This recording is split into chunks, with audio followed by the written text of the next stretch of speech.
गुड़गांव में एक चिकित्सक के खाते से निकल गई बड़ी रकम, मोबाइल के माध्यम से हुई जानकारी। सावधानी हटी, दुर्घटना घटी। ऐसा हम इसलिए कह रहे हैं कि अगर आप भी बैंक में पैसे रखते हैं तो सजग और सचेत हो जाइए, वरना आपके मेहनत और खून पसीने की कमाई पल भर में आपके बैंक खाते से गायब हो जाएगी, क्योंकि यह बैंक में भी आपके पैसे सुरक्षित नहीं हैं। ताजा घटनाक्रम रीवा जिले का है, जहां खाते में जमा पूंजी को एक प्रतिष्ठित बैंक के बैंक मैनेजर ने लापरवाही पूर्वक जानबूझकर खातेदार का खाता उसकी बिना अनुमति के खाली कर दिया। इससे भी बड़ी बात यह है कि यह घटना एक एमबीबीएस चिकित्सक के साथ हुई। अपनी पत्नी के साथ सफर कर रहे चिकित्सक को जब यह मैसेज मिला तो उनके होश उड़ गए। चिकित्सक को लगा कि वह ऑनलाइन ठगी का शिकार हो गया, लेकिन बाद में पता चला कि उसके बैंक मैनेजर ने ही उसकी रकम उसके खाते से निकाली। दरअसल यह घटना पंजाब नेशनल बैंक यानी कि श्याम शाह मेडिकल कॉलेज शाखा की है, जहां संजय गांधी अस्पताल के मेडिसिन विभाग में पदस्थ चिकित्सक महेंद्र तिलकर के खाते से 54,000 रुपये अचानक कट गए, जिसका मैसेज उनकी पत्नी के मोबाइल फोन में आया।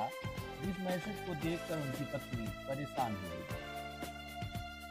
मोबाइल फोन में किसी भी तरह की ओटीपी या ऐप को नहीं छेड़ा गया, बावजूद इसके अचानक से पैसे गायब हो गए।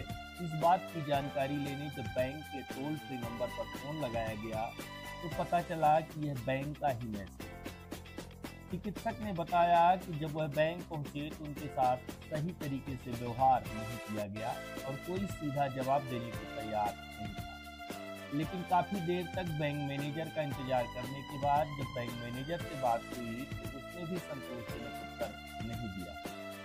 डॉक्टर महेंद्र तिलकर ने मीडिया को जानकारी देते हुए बताया कि उन्होंने पुलिस का सहारा लिया और जब पुलिस बैंक पहुंची तो पता चला कि बैंक मैनेजर के द्वारा एक बैंक स्लिप के माध्यम से राशि निकाली गई थी, जिसमें न तो चिकित्सक के हस्ताक्षर थे न ही उनकी पत्नी के। इधर बैंक मैनेजर का कहना है कि डॉक्टर के एक रिश्तेदार द्वारा लोन लिया गया था, उसके बदले में उनके खाते से पैसे निकाले गए।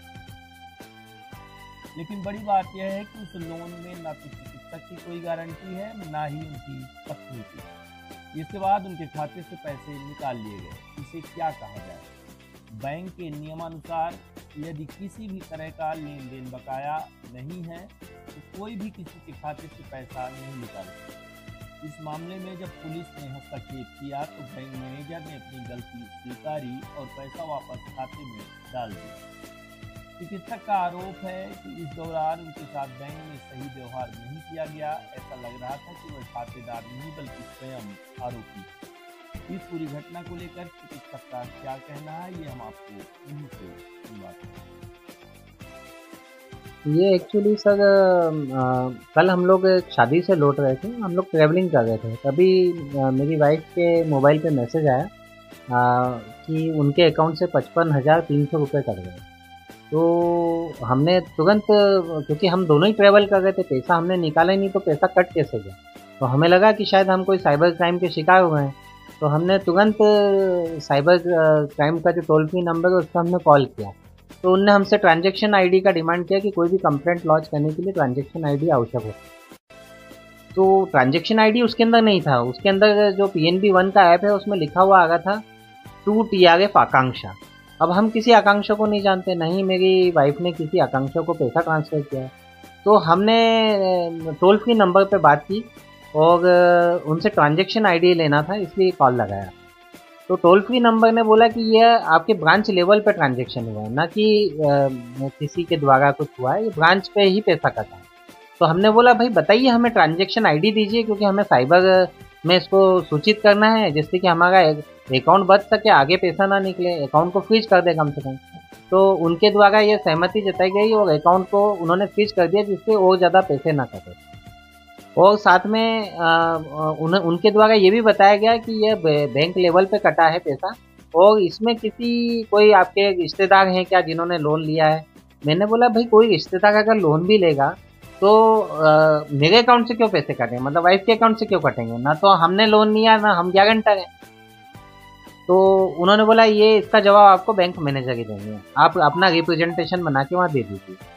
मैं करीब 12 बजे पहुंचा घर पे। फिर मैंने अगले दिन सुबह उठते से बैंक खुलने का इंतज़ार किया और फिर मैंने जब मैं लेके जाता हूँ 12 बजे के आसपास रिप्रेजेंटेशन, तो वहाँ बैंक के कर्मचारी मुझसे बात करने को तैयार नहीं थे। उनका कहना था कि अभी बैंक मैनेजर फील्ड पे गए हैं, तो वो जब आएंगे वही बात करेंगे। मैंने जब उनसे पूछा कि कब तक आएंगे, तो कोई बताने को राजी नहीं था और बदसलूकी की मेरे साथ में। फिर सर बैंक मैनेजर आए। बैंक मैनेजर का कहना था कि हम तो आपको जानते थे और हमने जो वाइफ के भतीजी है उसको लोन दिया था प्रधानमंत्री स्वरोजगार योजना में, तो हमें तो कोई उसके बारे में बहुत ज़्यादा विशेष जानकारी भी नहीं थी, क्योंकि ऐसा होता ही है कि आप चिर परिचित लोगों को, अपने रिश्तेदारों को किसी भी काम से लेके जाते हैं कभी कभी।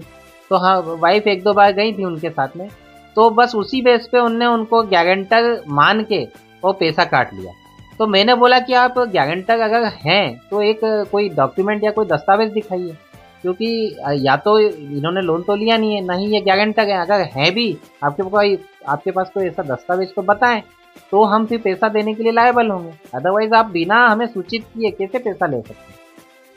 तो उसके बाद में उन्होंने मुझे कोई जवाब नहीं दिया। उन्होंने बोला कि आप वो जो जिन्होंने लोन लिया उनको लेके आओ। मैंने बोला भाई मेरा उनसे कोई लेना देना ही नहीं है, मैं क्यों लेके आऊँगा, ये बैंक और आपके बीच का एग्रीमेंट है, उनके बीच का एग्रीमेंट।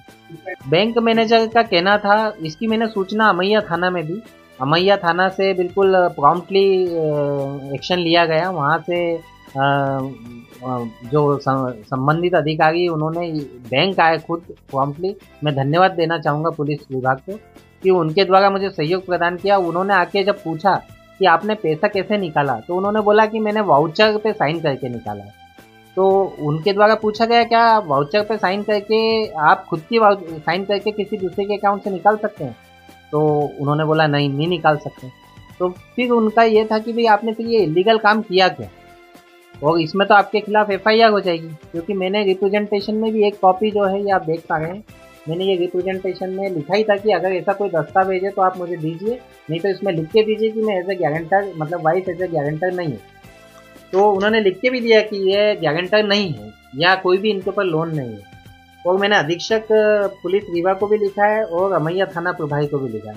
तब कहीं जाकर अमैया थाना पुलिस की जो अधिकारी उनकी बात सुनकर उन्होंने हमारा पैसा रिटर्न किया। तो सर मुझे यही समझ में नहीं आ रहा कि हम अपना पैसा बैंक में रखते हैं जहां हमें लगता है कि रक्षा हो, अगर रक्षा की भक्षक हो जाएगा तो हम क्या करेंगे।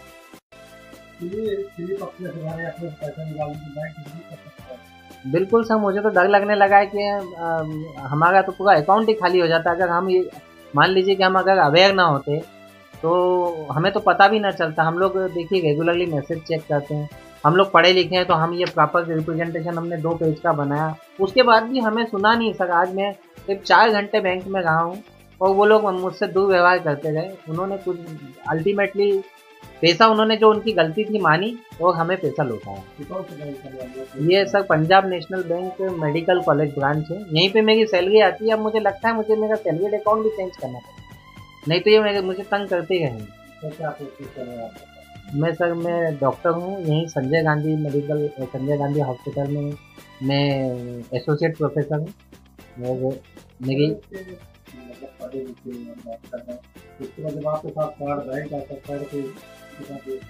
सर जो बेचारे देहात के लोग हैं, पढ़े लिखे नहीं है, वो तो कुछ ना तो समझते हैं ना वो कोई मैसेज पढ़ते हैं। तो मुझे लगता है किसी को अवेयर होना चाहिए और सिर्फ बैंक पे भरोसा नहीं करना चाहिए, क्योंकि अब रक्षा की भक्षक हो गया देश।